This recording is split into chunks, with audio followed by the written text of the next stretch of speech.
Hey all, here at OS Reviews. About 2 years ago, we reviewed the BenQ Screen Bar. At the time, it was an innovative monitor lamp that attaches to the top of your display to brighten up your workspace without taking up extra room on the side of your desk. I thought it was really clever. In the years since, a number of competitors with a very similar design have sprouted up, some which sell for less. The model that we're taking a look at today is by Yeelight, which is an ecosystem brand of Xiaomi. It does have more advanced capabilities on paper, and it sells for around $100.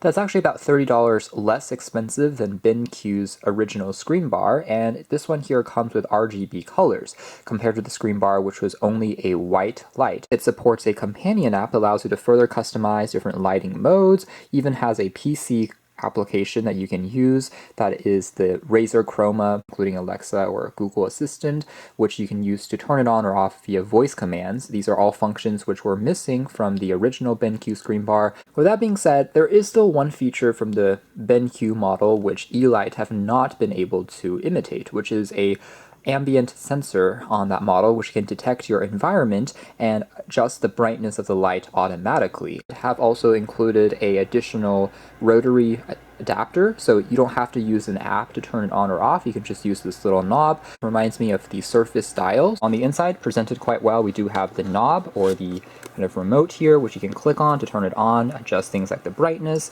It does feel pretty precise here, and it's constructed out of a polycarbonate plastic with a soft touch rubber texture on the back. But know that this is actually not rechargeable. Instead, it takes AAA battery for it to function. That is one thing I do wish that they can improve on. Here's an AC adapter for connecting it to power. Now it is just using a standard USB Type-C. This is the light's actual stand, which is very similar in design to the BenQ version that we just saw. Essentially, you pop on the screen bar there on the top, and then you're able to then put this on the monitor itself. So it's using these contacts for charging, and otherwise we have just the Type-C port again for supplying power. And last but not least, we have of course the bar light itself, which you can see does have kind of a diffused plastic texture to it, which makes the light spread out a little bit more evenly. That is a contrast with the BenQ solution that is made out of this clear or transparent tempered glass, as you can see there. The tube itself is made out of a aluminum alloy or metal, so that is actually quite similar to the BenQ screen bar light. There is no built-in battery on the light itself, by the way, so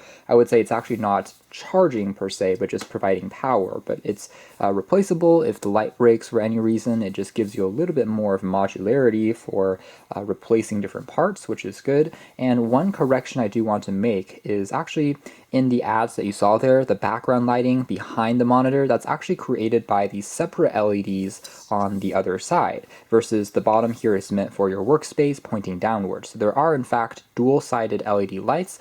See, it is a little bit wider than on BenQ's screen bar. Anything with, I would say, around 20-inch display or larger, it's going to look the best. So just putting it close enough to the dock, it just stays into place, and it's quite a tight magnet. It's not going to fall loose despite hanging like this. And because it has kind of a wider range for the contact portion, that is basically the degree of movement that we have. If you want to kind of rotate it slightly upwards or downwards, it's an interesting design, but it is one other difference compared to the screen bar. There was kind of a physical, or actually mechanical hinge that can actually rotate along the side there, versus with the Yeelight, the actual portion that's holding the bar doesn't give you additional movements. It's just made out of rubber, as you can see. It's just this portion here that gives you that flexibility. Alright, so here we have the lamp attached onto a monitor. You can see it fits pretty well. This screen here is measuring about 22 inches diagonally. The dial is pretty clever and seems to work quite well. So I can rotate it clockwise. You can see it get brighter and brighter here.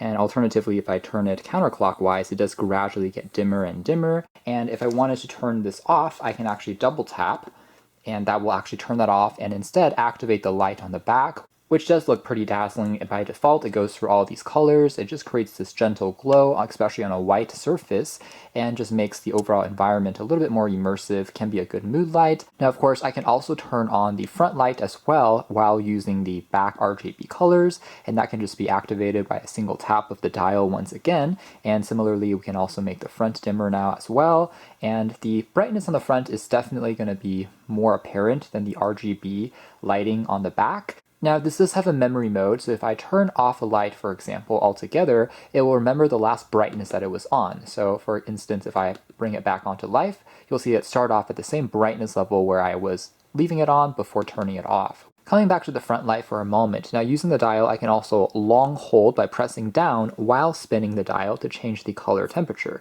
So doing this now and rotating it clockwise will actually make it more of a white light, so the glow here will be a little bit more harsh and cold, versus if I rotate counterclockwise, it will turn on the yellowish color and make it a much warmer glow, as you can see there. So depending on what you're doing, if you are just trying to relax or read or trying to get work done, you can also change the color temperature pretty easily, again using the dial. It doesn't require any pairing or anything like that, so it's pretty much always going to be ready to use. Now turning it to the back, you can make out the RGB lighting colors a little bit more, and here are some of the other kind of transition effects with the boot up animation, especially when you first turn it on, goes through the rainbow colors. Looks pretty dazzling and attractive, I have to admit. What I will say is the dial doesn't seem to allow you to control the brightness of the RGB lights on the back, so that is one thing that you have to use the companion app to get you more granular control over. And then here's also a profile view from the side, so you can see how it's kind of clatched onto the monitor, and it is a pretty overall stable process as long as you're not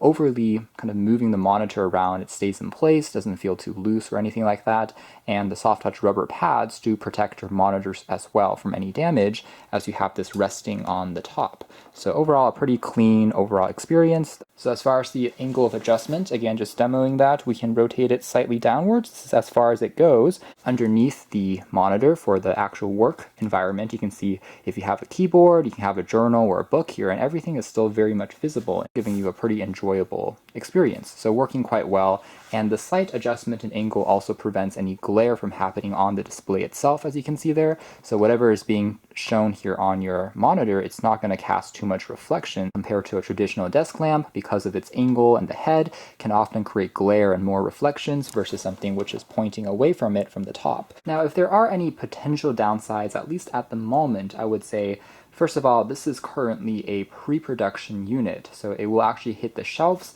in about a month or so, which means some of the features from a companion app perspective I don't think are quite ready yet. Yeelight as well as the Xiaomi Mi Home app tell you to basically open it up and then scan for nearby devices using location services and Bluetooth turn on with your phone. However, you can see here that even searching and having those services all turned on, I'm currently still not actually seeing the light show up. But this will definitely be something I suspect that gets resolved in future updates. So that particular feature I suspect we'll have to keep an eye out on as it gets closer to release and we expect a software update to enable that functionality. The benefit there, of course, being that if it's connected to the internet, you can control the light from anywhere in the world where you have your phone with you. So I can be in a different city or country altogether and still set up automation. At the end of the day, maybe having still a power key on the top of the light itself could still be beneficial, even though I understand that if there's too many controls on the light, if you're pressing on it, it can more easily wobble around. But still, in case, let's say, the batteries are out with the remote or you've accidentally lost it, it will still allow you to control some of those basic features. So I think it never hurts to still have a simple power key on the top of the light, but it is what it is. So definitely not a bad screen bar light as well, and a good competitor, I would say, to the BenQ if you're just looking for one that has a bit more of a splash of color as well as a few more ways to control it. You can check out additional details in the links below, but for now that's been our video. Thanks for watching here at OS Reviews.